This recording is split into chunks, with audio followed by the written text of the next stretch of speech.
Graça e paz, estamos aqui para mais uma discussão do estudo bíblico desta sexta-feira com o tema Prática de Testemunhar o Evangelho, Sugestões. Essa é a nossa quinta lição, ela está sendo escrita pelo pastor Elton Batista de Mello. Ele é o presidente da editora Batista Independente. Temos como objetivo 3 neste dia. Primeiro é conhecer o que a Bíblia ensina sobre habilidades específicas na prática de anunciar o Evangelho. Perceber que é importante usar criatividade sempre com equilíbrio e direção do Espírito Santo. E para praticar, na verdade, pregar o Evangelho, fazer discípulos e servir aos outros dá trabalho. Vamos nos envolver. Vamos para o texto áureo, que é 1 Coríntios 9, 23. Faço tudo isso por causa do Evangelho, para ser coparticipante dele. Nossos textos inspirativos é 2 Timóteo 1, 8 e 1 Coríntios 9, 18 e 19. Eu estarei lendo. Portanto, não se envergonhe de testemunhar do Senhor, nem de mim, que sou prisioneiro dele. Mas suporte comigo os sofrimentos pelo Evangelho segundo o poder de Deus. Qual é, pois, a minha recompensa? 1 Coríntios 9, 18 e 19. Apenas esta, que pregando o Evangelho, eu o apresente gratuitamente, não usando assim dos meus direitos ao pregá-lo, porque, embora seja sempre de todos, fiz-me escravo de todos para ganhar o maior número possível de pessoas. Veja só, nós cristãos temos uma missão soberana, que é levar a mensagem de Jesus Cristo a outras pessoas. O livro de Atos dos Apóstolos é o livro que faz a inauguração ali da igreja primitiva, a igreja cristã, no Novo Testamento, com esse anunciar do Evangelho. E ele continua sendo escrito por mim e por você, porque o livro de Atos dos Apóstolos, ele não tem ali o fechamento, não há a sinalização de uma conclusão, justamente porque o nosso Senhor Jesus Cristo queria que eu e você desse continuidade a essa missão de pregar o Evangelho. Mas, pastora, como eu prego o Evangelho através de um púlpito, atrás de um púlpito, com um microfone na mão, tendo um público fechado, específico para que eu faça isso? Necessariamente não. Por isso, a mensagem de hoje, a lição de hoje, ela é como uma sugestão para que todos possam sair da zona de conforto e pregar o Evangelho. Veja só, nós podemos classificar o testemunho em 4 tipos básicos, que é o que nós vamos apresentar hoje, o testemunho como uma forma de estar ministrando, pregando o Evangelho. Primeiro, testemunho de como foi a minha conversão a Cristo. Segundo, testemunho sobre algum milagre que Deus fez em minha vida, em sua vida. Testemunho sobre sua passagem da palavra de Deus. E quarto, testemunho a partir das minhas ações e atitudes diárias coerentes com a fé cristã. É importante compreender aqui que as partes de cada um desses tipos de testemunho é saber comunicá-lo de maneira que a comunicação ela seja efetiva. Tem um bichinho aqui bem na minha frente. Que ela seja efetiva e resulte numa ação positiva na vida daquele que ouvir. E para que haja uma comunicação, vale ressaltar que É necessário ter um transmissor e um receptador.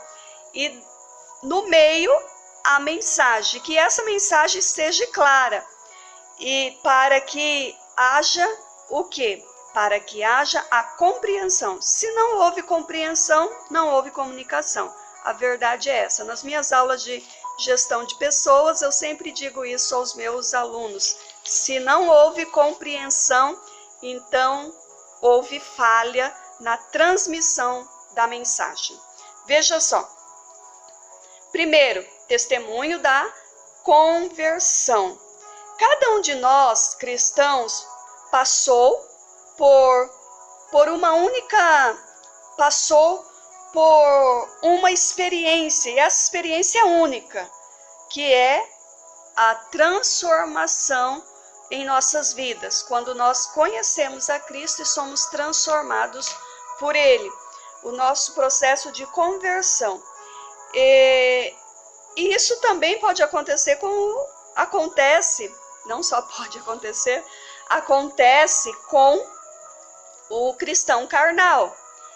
1 Coríntios 3, só para compreender um pouquinho, 1 Coríntios capítulo 3, versículo 3, diz assim, versículo 1, eu, irmãos, não vos pude falar como espirituais, mas como carnais, como a meninos em Cristo Jesus. Essa é a Bíblia Sagrada, queridos, 1 Coríntios 3, 1. Então, o apóstolo Paulo estava dizendo, olha, existe o crente carnal. Não tem como dizer que não existe. E quem se enquadrar nessa categoria de cristão, ele precisa ter cuidado com o que diz, pois o seu testemunho de conversão, ele será confrontado com o quarto tipo de testemunho que nós falamos, que é a partir das minhas ações e atitudes. As pessoas vão perceber que você fala uma coisa e faz outra. Então, precisa coincidir.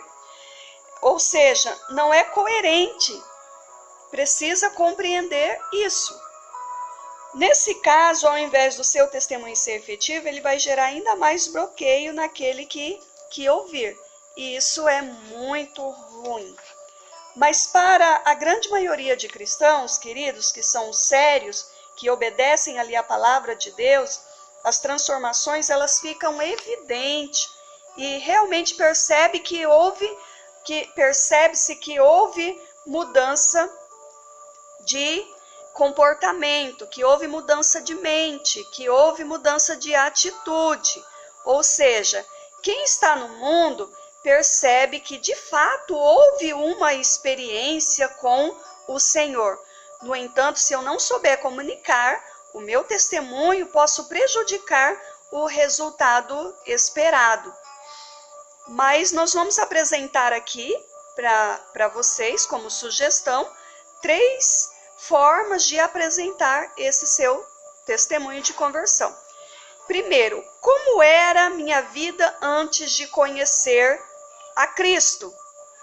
Você precisa dar detalhe como era a sua vida sem Cristo. Seja sincero, diga como você era na realidade, no seu modo de viver, de tratar seus familiares, seus amigos, e se era apenas um religioso, se tinha algum conhecimento a respeito da pessoa de Deus ou não.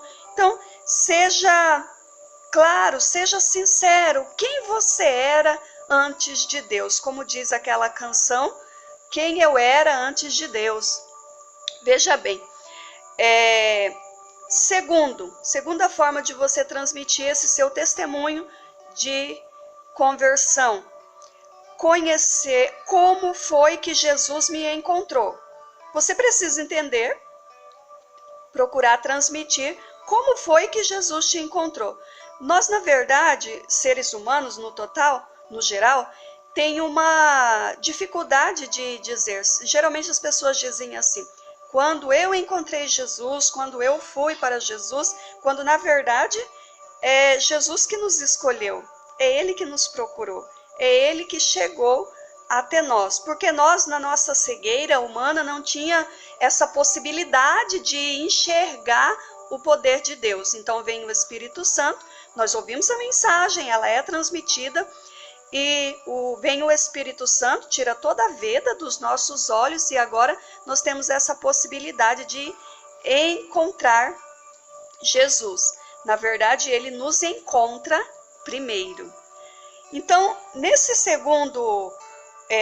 segundo lugar, como foi que Jesus te encontrou? Você precisa descrever como foi o seu encontro com Jesus, ou como ele usou as situações da vida para encontrá-lo. Nesse testemunho, não se preocupe com datas no processo, na maneira como Jesus agiu para tirá-lo do poder do pecado. Não fica preocupado em relação a datas. Terceiro, descreva objetivamente como você se sentiu no momento em que Jesus Cristo entrou em sua vida. Embora seja uma experiência muito pessoal, ela certamente ainda está viva em sua memória. Porque eu digo a você, essa experiência ela é única, ela é pessoal e única. E ela é descritiva para para aquela pessoa que experimentou, certo? Então nós precisamos ter essa memória viva. Eu tenho em memória viva no momento em que Jesus me chamou, no momento em que ele no momento em que ele me encontrou. Em um outro momento nós podemos descrever aqui o testemunho, mas como nós fazemos apenas os comentários, nós não temos tanto tempo para isso. Então você precisa falar do seu testemunho com simplicidade. Não precisa usar de palavras, de detalhes pelo qual ou inserir